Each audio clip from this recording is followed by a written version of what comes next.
Hi everyone. So I'm Benoît Lamy. I'm the head of Sales Europe for Skoobit.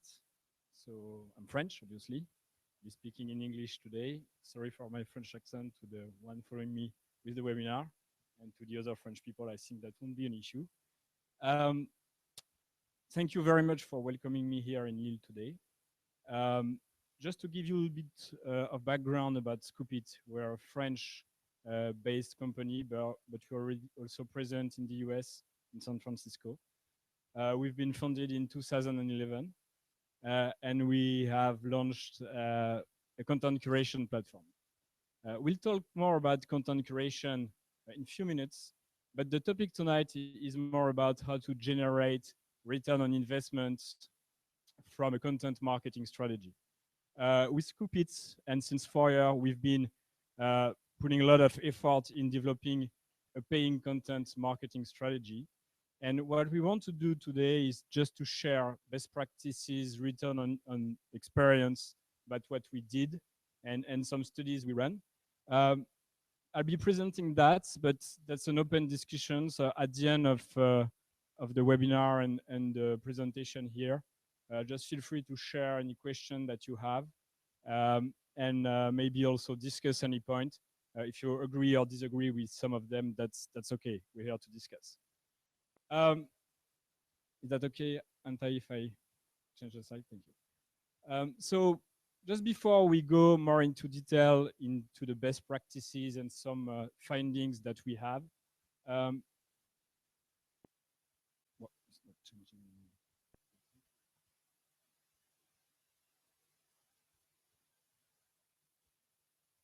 Up, okay. That's just a very important thing about content. Content is used to be an opportunity for businesses. Now it's an obligation. I mean, if you're a business, if you're a marketer today, you have to create content to reach your goal. And these goals can be generate leads, achieving good SEO, engage your customers, grow a community, have a bigger brand awareness. The idea is that today the content is an obligation. And it's putting a lot of pressure on marketers to produce this content. And as a marketer, as a business owner, maybe you will have it's a struggle basically to produce this content, and we will have a look at why. And today, this is a study that we found here in the US that's showing that half of the content marketers are actually failing in producing a good content marketing strategy. So before we go into best practices, have a more in-depth analysis of content marketing ROI, let's have a look at why people are failing. First finding is that content marketing needs to be is a constant effort. So as a content marketer, as a business owner maybe, you will need to produce content all the time to exist online. And this needs of producing fresh content puts a lot of pressure on you. And also with the change in the algorithm of Google, like producing good content is not only valid for social media anymore. If you're blogging, if you have a website and you want to keep good SEO, you will need to create on a regular basis fresh content. And that's my first point. Second point, content costs a lot of money. It's not a free activity. So if you want to be serious about content marketing, producing content will cost you money, or it will cost you time, or worse, this will cost you both. So here we just did a small list of the kind of costs in terms of man hour and money that the typical content will cost you. And obviously, this doesn't come for free. So if you want to blog and write content on a regular basis, this will be an effort that you will have to pay for, either in time or money. And the last thing is that when you created content, there is another step that most of the people tend to forget, and we'll speak more about that in a few minutes, which is the content distribution.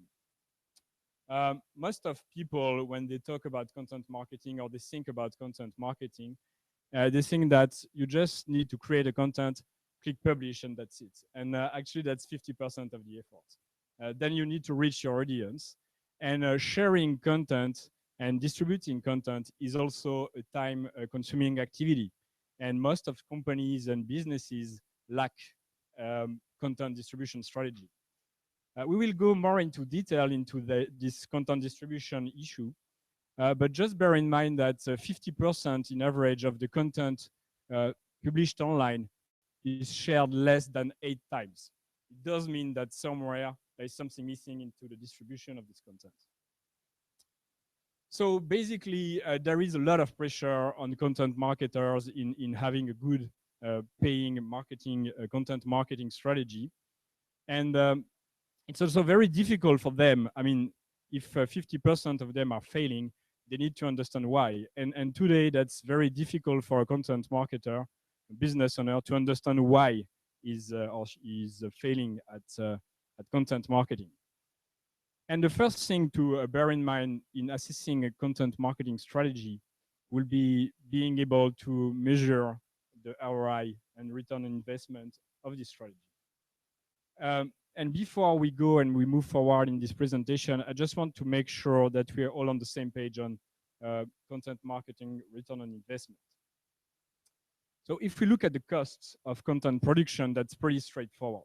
That's basically the cost of producing a content. Either you're using internal resources or paying for freelance or producing your content yourself. This will cost you money, or this will cost you time. If you're a startup, if you're producing the content yourself, or as a business owner, you will spend time doing that. And this will also cost you any software or tool that you're using in producing this content. The return is much more important, and we are at Skoobit measuring the return in terms of brand awareness, thought leadership, of course, and we will go more into details about how to measure that. But the most important thing is the leads and revenue that you're generating with your content. And most of the businesses, at least most of the businesses we're talking to at Skoobit, they tend to forget that leads and revenue are the actual goals of content marketing when you're a business. So we'll have a look at that as well, but I just wanted to make sure that this is clear for all of us. So if you want to achieve a good return on investment with your content, there is 2 things that you need to bear in mind, which is basically the costs and the time that you will put in your content, which is the investment, and the impact, which is the return. So you can either spend a lot of money producing very high quality content and hopefully make a lot of leads with that, but this might cost you a lot. And for an SMB, for a startup, the answer of having a very good content marketing strategy is definitely not more budget. So what we are looking at as a startup, as a growing company, as an SMB, is to produce the content that will have the higher impact with the lower cost. And I think that's valid for all of us here. You want to be there. And in order to be there, there are several good practices that you might need to implement. And this is how we frame these good practices. We believe that in order to be able to reach a very high profitable content at a lower cost, you need to be lean in the way you're approaching the content, meaning you're going to iterate on your strategy to be more and more efficient. And this is how we'd like to frame the strategy at Skoobit. Maybe you might want to add some more steps to that, but this is how we framed it, and we can still have the discussion on these different steps afterwards. Basically, we will go into details in these steps and see how we can optimize them, and we can look at them at a return investment standpoint. So the first one is obviously to strategize a little bit your content marketing, and then to plan it, then how to produce the content in an efficient way, distribute it everywhere, and we will dig into the distribution strategy, and then making sure this is amplified. This comes together also with the distribution strategy. And of course, how to analyze your content marketing, meaning that at some point, you might want to be able to track how well you perform. So first step, how to strategize. I mean, before looking at something more advanced, I think everything sums up to, in terms of content marketing, um, how, I mean, content marketing is basically being the best answer to your client's questions. And this cannot be achieved if you don't ask yourself this question. So as a business, you are addressing a need from your clients. And you might need to detect this need to make sure you are turning these questions into answers in your content strategy. And these questions, you need to detect them, I mean, by talking to your clients, by maybe talking to your sales team, or as a business owner, by meeting more of your clients, running some search. And the idea is being able to turn these into answer, and we will see that after. But at least you need to be able first to list these questions. Maybe there's 30 of them, maybe there are 5 of them, maybe there is 10 of them, but you need to be able to list them. Then this also comes with the fact, and you need to also agree with the fact that people are not at the same stage in the decision-making process. Some of your clients, they're just looking for very basic information. Some of your clients are in between there and looking for making a contact to buy something. So you need to find and maybe split these questions that will address your clients and your visitors' needs into categories, depending on the maturity they have versus buying something or committing to something. And that's the first step. Listing the questions and then making sure that you put that within a funnel of conversion. Then you need to answer them. And there is different thing to that. I mean, you have to produce the content that will address these questions. And you don't want to produce the same content for people who are at the top of this funnel and at the bottom of the funnel. So we need to make sure that this content that you're producing actually answers something and comes with value and quality. And we will spend time talking about quality, content quality right after that. And most importantly, you need to align conversion. If you do these 2 first steps without having any call to action on your website, on your blog, on your platform, on your content hub, this won't be a very good success for you because you will never be able first to generate a return on investment. And secondly, you will never be able to measure it, so to iterate eventually. And when it comes to call to actions, there is different things to bear in mind. First, a lot of people are asking us, can I drive conversion with top of the funnel content, meaning like very high level content? And the answer is that if you're able to produce content which is aligned with the conversion, and you'll be able to achieve that. For instance, if someone is new to your website and is looking for very general information, the answer to him will never be contact a salesperson or contact us for more information. And this will be basically rushing into bottom of the funnel content. And you need to make sure that this person will be able to achieve the next step. And maybe for someone who is just visiting and looking for information, if your content is nice enough, you should offer him more information. So you should ask him if he wants to subscribe to the newsletter, or is he happy to download an ebook or something like that to learn more and to drive him down to the bottom of the funnel. So yes, you can achieve conversion for top of the funnel content, but you need to make sure that all the conversion call to action are aligned with the content that you're providing. And if the person fails to subscribe to this first conversion, it does mean that somewhere, somehow, your content is not good enough for this person. So you need to have to maybe think about something else in terms of quality. So basically, just if we need to remind and to sum that up in few words, offering like a contact to sales to someone which really bottom of the funnel person will be like saying you're in love on the first date. And this is the kind of reaction that you have to have.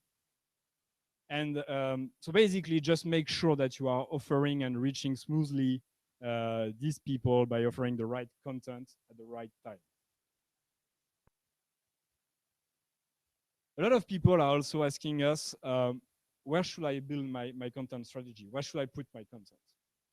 And a good answer to that is don't build your strategy and don't build your traffic on rented land, meaning that you don't want to build all your content on Facebook. You don't want to build all your content in newsletters. You need to build your content in a content hub where you will benefit from SEO, which will have views, and you can basically distribute on social media via newsletter where you have call to actions, but where you own the space, basically.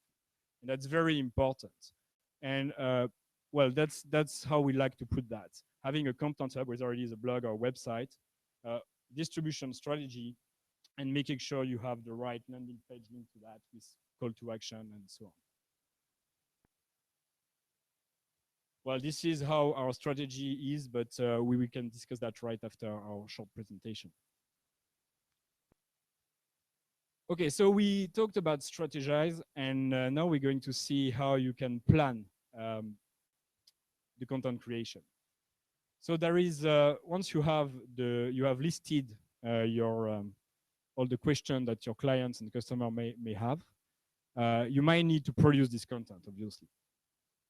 So creating content comes at a price of spending a little bit time of looking for answer and making sure you're building quality content. And we talked about that. And there is a question which is frequently asked, because the more you blog, the more you publish online, and the most traffic you will have. The problem is that if you want to drive conversion, if you want to drive leads, you will also need to produce quality content. So a lot of people are asking us, should we focus on quantity or should we focus on quality? So what we did at Skoobit, we have this content curation platform with 2.5 million users.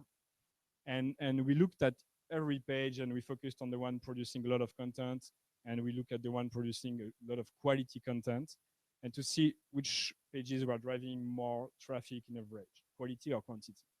And the answer is basically both, for people producing only quality content and people publishing only quantity is basically the same level. People achieving the best results are producing quality and quantity. So it's a little bit of a tough answer, because as a marketer, as a business owner, you will need to produce both quality and quantity, which is very difficult to reach and almost impossible. So, I mean, as a best practice, maybe what you might want to remind is put a threshold in your quality. When you have to produce a content, put a bottom threshold, like I don't want to go below this quality. I want to reach this quantity of content produced per week, for instance. But if I don't have time to produce at least this level of quality, it's worth not publishing anything. And the same applies for quality.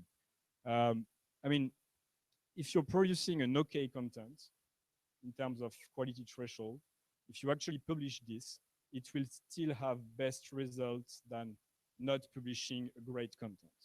So if you don't have time to produce great content, it's best to produce an okay content, but to put it online. And also to achieve a great content, we'll have to start at some point. I mean, iterating and being lean is all about learning about what you're publishing. So at some point, you need to put something online. So the idea is you need to publish, and you can be average. I mean, that there is no problem in starting to be average to be great afterwards. There is another thing that people tend to do when they are producing content, and we are doing that as well. We were doing that as well at the beginning. When you create white paper, ebooks, these generate a lot of leads when you are actually answering clients and visitors' needs and questions. But the problem is these are very expensive in terms of time and money to produce. So another study that we run is to see if we were, in terms of time spent, generating more leads for long-form type of content, ebooks, white paper, webinars, or short-form types of content, short blog posts and this kind of thing. And if you look at purely leads, we are generating more leads from white paper ebooks, of course. But if you break that down into hours spent in terms of production, we are making way more leads from short form blog posts and content, which is the orange bar there. So the point is, don't spend a lot of time and all your time writing this high quality content, but try to find a nice mix between this long form content and this short form content, because they're all producing leads. And as we see in the table of ROI and high impact, low cost, this is more where you want to be. But still, this is very interesting to produce. Then there is another thing which seems a little bit obvious, but a lot of people are not doing that, is to have a calendar for producing content. This screenshot there is a screenshot of Skoobit Content Director, which is our tool for content marketing automation. But the point is, whether you're using a software or whether you're using a Google Doc or an Excel spreadsheet, you need to have a system where you list your targets, where you list your content, and when you're going to publish that. And you should fix targets per week, per month, if you want to be serious about content marketing. And that's very important because a lot of businesses are forgetting about doing that. Now let's talk about something else. Let's talk about content production. So we've just said that producing great content is being basically the best answer to your client questions. So this comes with research. So you need to spend time looking for content that will help you build your content. And there is another tips and best practice that we like at Skoobit, because this is how we started, is content curation. So I'm going to take just a few seconds to tell you a little bit more about curated content.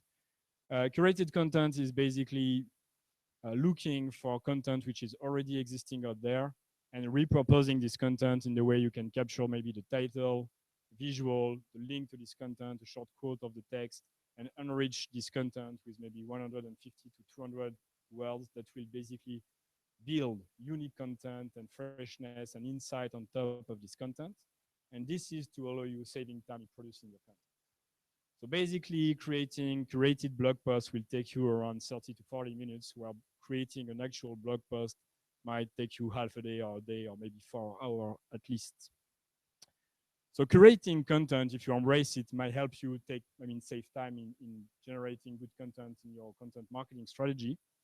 And there are several things that you can do. The first thing that you can do is basically share content on social media and use links that you will discover to share on your Facebook and Twitter accounts, so you keep your community engaged. The best thing that you can do is to publish or blog about curated blog posts, where you can discover links and turn that into blog posts in order to be more efficient. And something that works very well is to, especially if you are creating email campaigns and starting to create newsletter for your clients and visitors, is to generate curated newsletter. Like in few clicks, you can select the 3-5 best news of the day for your audience, and you can send that and generate interaction with your contacts.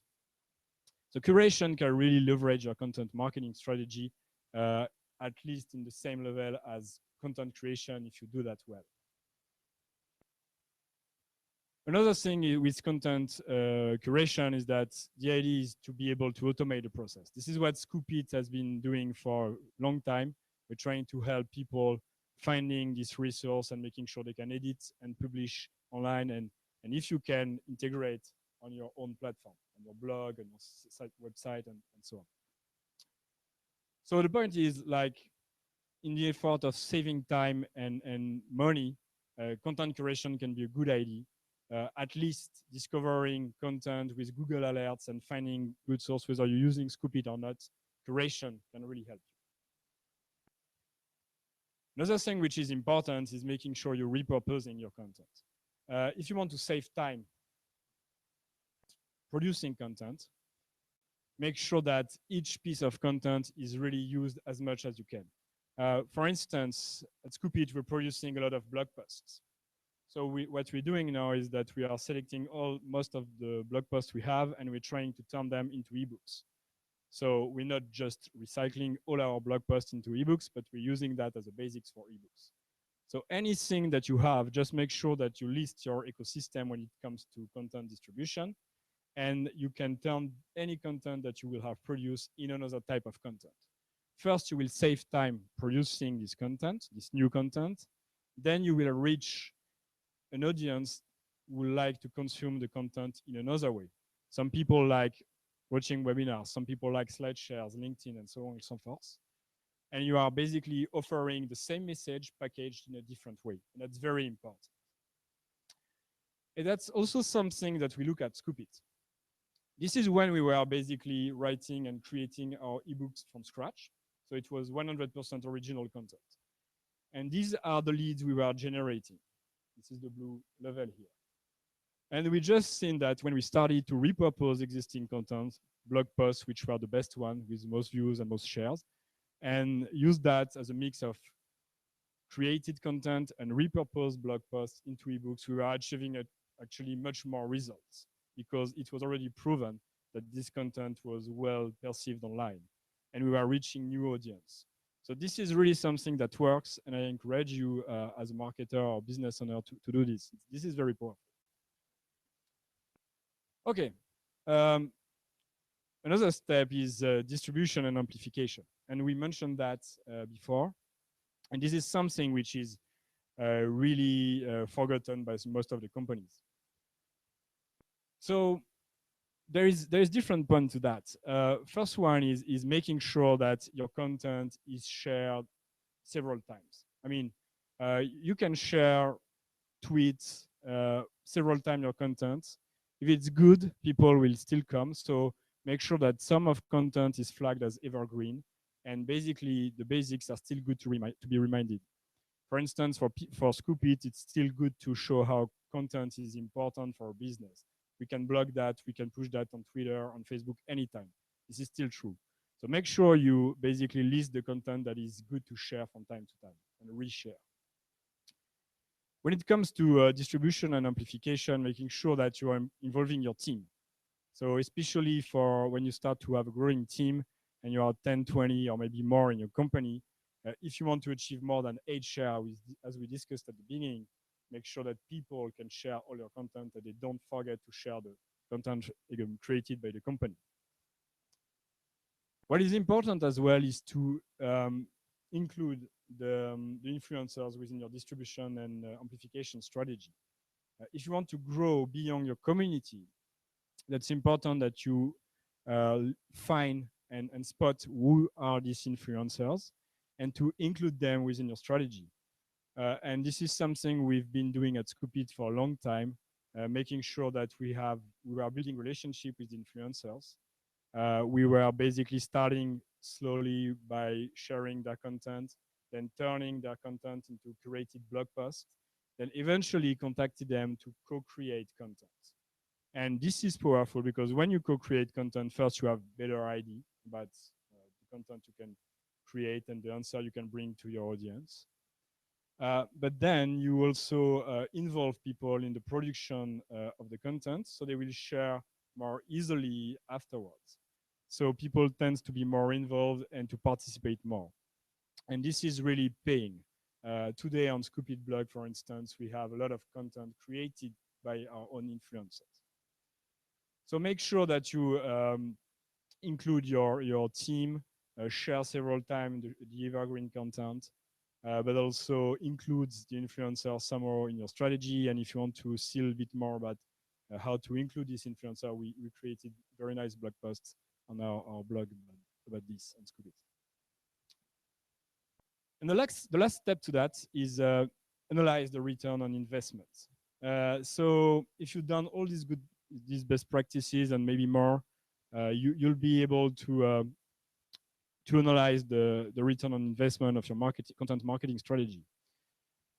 And this is how we look at that's one way of looking at the ROI and the different metrics, but this is the way we're looking at it at Skoobit, is first the volume of content produced, the amplification it got, the traffic it has generated, and the leads we made with the content. And this this is the top goals when it comes to content marketing, generating leads.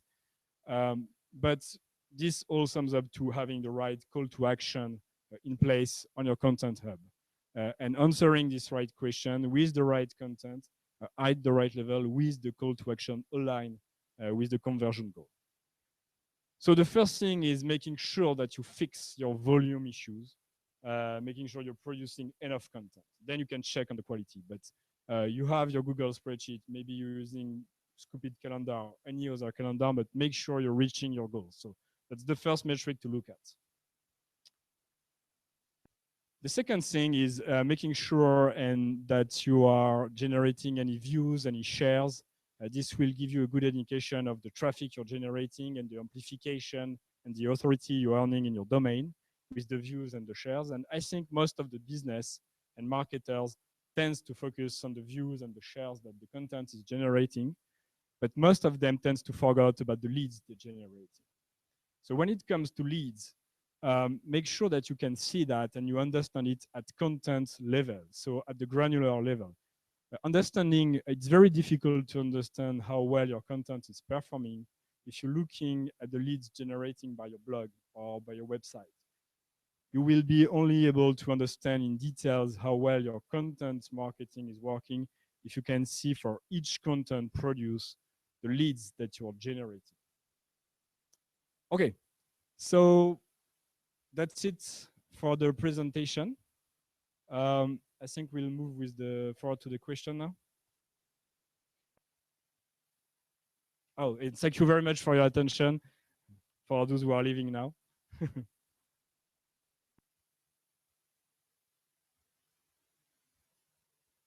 On peut faire en français, du coup.